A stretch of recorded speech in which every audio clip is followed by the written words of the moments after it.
안녕하세요, 동물의 세계입니다. 다양한 방송 플랫폼과 TV 프로그램에서 이젠 빠질 수 없는 하나의 컨텐츠가 있습니다. 바로 먹방인데요. 먹방이라는 말은 세계적인 권위를 자랑하는 옥스퍼드 사전, 콜린스 사전 등 사전에 등재될 정도로 이젠 한국을 넘어 세계적으로 인정받는 하나의 문화가 되었습니다. 사실 먹방은 한국에서 유행을 선도했지만 그 시초는 동물의 세계라고 할 수 있는데요. 오늘은 많고 많은 동물 중에서도 이 동물이 이것까지 먹는다고? 라는 생각이 들 정도의 먹방을 선보인 동물에 대해 알려드리도록 하겠습니다. 그 주인공은 바로 사마귀입니다. 사마귀는 7cm에서 8cm 정도의 작은 몸집을 가지고 있지만 작은 몸집에 붙어있는 갈고리 같은 앞발로 먹잇감을 낚아채 무자비한 먹방을 선보이는 곤충인데요. 인터넷에 돌아다니는 유명한 사마귀 짤, 다들 한 번쯤은 보신 적 있는 이 요란스러운 사마귀 권법은 포식자를 물리치기 위해 날개를 펴고 갈고리를 들어올려 상대방을 위협하고 있는 것 같지만 사실은 포식자로부터 도망치고 싶어도 도망칠 수 없다는 것을 사마귀 본인이 가장 잘 알고 있기에 마지막으로 할 수 있는 최후의 저항이라고 합니다. 조금 무거운 애들이야 그렇다 치고 조금 가볍고 임신하지 않은 사마귀들은 날아서 도망칠 수 있다고 하는데 꽤나 잘 날아다녀서 신기할 정도예요. 하지만 사마귀를 공격하는 포식자 정도 되면 앞에서 날아봤자 뭐 그다지 효과는 없겠죠. 또 사마귀의 얼굴을 자세히 들여다보면 삼각형의 매서운 외모를 가지고 있는데요. 그 외모답게 육식을 즐겨하는 곤충으로 알려져 있습니다. 배가 고프면 더욱 사나워져 적극적인 사냥을 하는 사마귀는 사냥할 때 주로 숨어서 기습하거나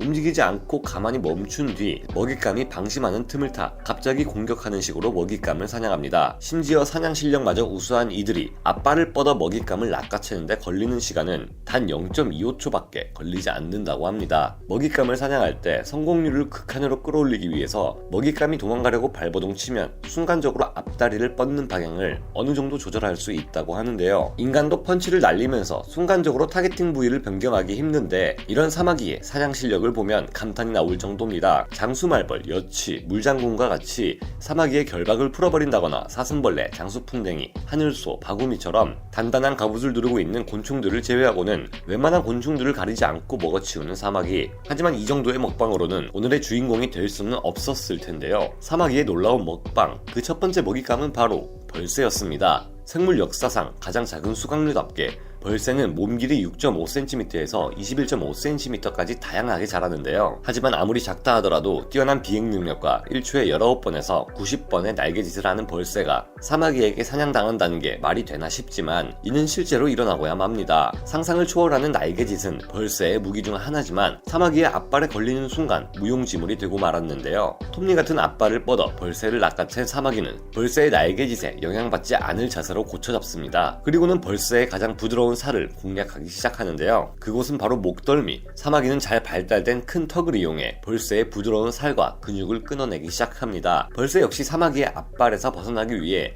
미친듯이 날개를 퍼덕거리며 최후의 저항을 시작하는데요. 하지만 사마귀의 앞발은 그리 호락호락하게 벌새를 놓아주지 않았습니다. 결국 점점 힘을 잃어가며 벌새의 움직임은 잦아들었고 최후를 맞이하게 되는데요. 이후에 등장하는 장면은 마치 고어 영화에서나 볼 수 있을 법한 장면이 펼쳐집니다. 강력한 턱힘으로 벌새의 목덜미를 물어대던 사마귀는 마침내 벌새의 목을 끊어내 벌새의 뇌와 내장 등을 먹어치우는데요. 벌새는 사마귀보다 큰 덩치와 빠른 날개짓이라는 무기를 가지고 있었기에 충분히 사마귀를 제압할 것이라 생각했지만 벌새의 패배는 충격으로 다가왔습니다. 이를 미루어 봤을 때 사마귀의 식단은 곤충에 한정되어 있지 않다는 것이 밝혀졌는데요. 벌새를 잡아먹을 수 있는 사마귀의 식단에는 물고기, 뱀 등을 넘어서 척추동물들마저 잡아먹는다고 합니다. 이어지는 사마귀의 놀라운 먹방, 두 번째 먹잇감은 개구리였는데요. 긴 혀를 이용해 먹잇감을 휘어잡는 개구리마저 사마귀의 앞발과 턱에 비할 바는 못했습니다. 멀쩡히 길을 가던 개구리는 어이없게도 사마귀의 앞발에 낚아채지고 마는데요. 그냥 길을 가고 있었던 것 뿐인데 개구리는 사마귀에 붙잡힌 지 2분에서 3분 만에 살점이 떨어져 나가게 됩니다. 사마귀의 앞발과 턱 힘이 얼마나 강한가는 개구리가 대롱대롱 매달린 상태로 사냥당하는 장면만 봐도 짐작해 볼 수 있는데요. 어쩔 수 없죠. 다음 생엔 더 크고 강한 개구리로 태어나기를 바랄 수밖에요. 마지막 사마귀의 놀라운 먹방, 세 번째 먹잇감은 도마뱀이었습니다. 비록 어린 도마뱀이었지만 이 도마뱀은 사마귀에게 손쉽게 당할 만큼 작진 않았는데요. 꼬리 부분이 잡혔더라면 끊어내고 도망쳐볼 수 있었겠지만 몸통 한가운데를 붙잡혀버린 도마뱀은 사냥에 대한 경험이 없었기에 끝내 도망치지 못했습니다. 살아남기 위해 발버둥 치는 도마뱀보다 도마뱀을 사냥하려는 사마귀의 의지가 더 강하게 작용한 것이 아닐까 싶은데요. 본능적으로 가장 약한 부분을 노릴 줄 아는 전투의 신 사마귀. 만약 사마귀의 덩치가 조금 더 컸더라면 생태계는 어떻게 바뀌었을까 하는 생각이 들 정도입니다. 도마뱀의 가장 약한 부분을 빠르게 찾아낸 사마귀는 그의 가느다란 허리를 강력한 턱으로 씹어대기 시작하는데요. 이내 부드러운 허리는 사마귀의 턱에 의해 뜯겨나가기 시작했고,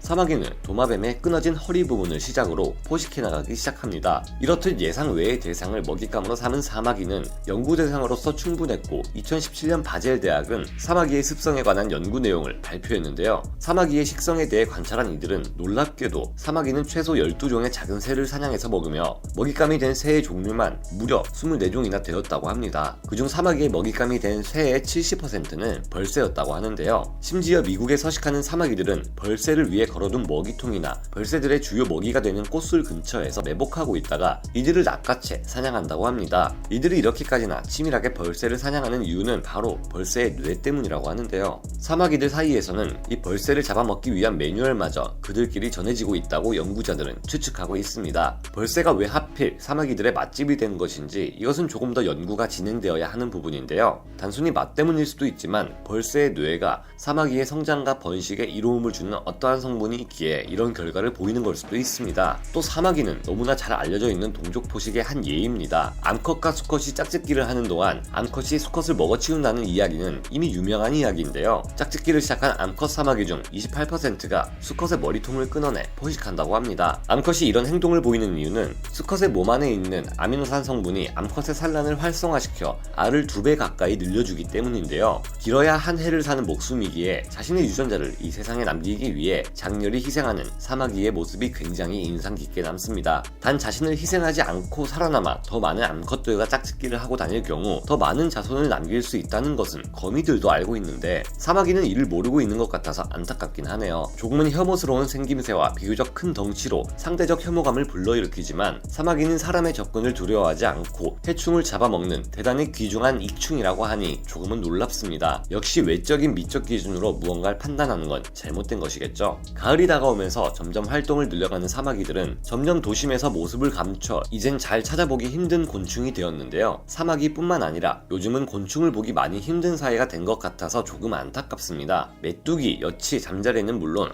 엄청나게 많은 곤충들과 함께했던 시절 다들 있으실 텐데요. 스마트폰은 고사하고 전화기라고는 집 전화밖에 없던 그 시절, 저는 어린 시절 방학 숙제로 곤충을 채집하기도 하고 친구들과 잠자리채 하나 들고 나가서 잠자리통에 하나 둘씩 잠자리를 채워나갔던 추억이 떠오릅니다. 어릴 적 아무 생각 없이 가지고 놀던 사마귀의 진실을 알게 된 오늘, 그 시절 그 나름의 낭만이 있었는데 이제는 그런 모습을 찾아보기는 어려울 것 같다는 생각이 드는 걸 보니 조금은 섭섭하네요. 이렇게 오늘 또 하루 멀어져 가나 봅니다. 동물의 세계였습니다.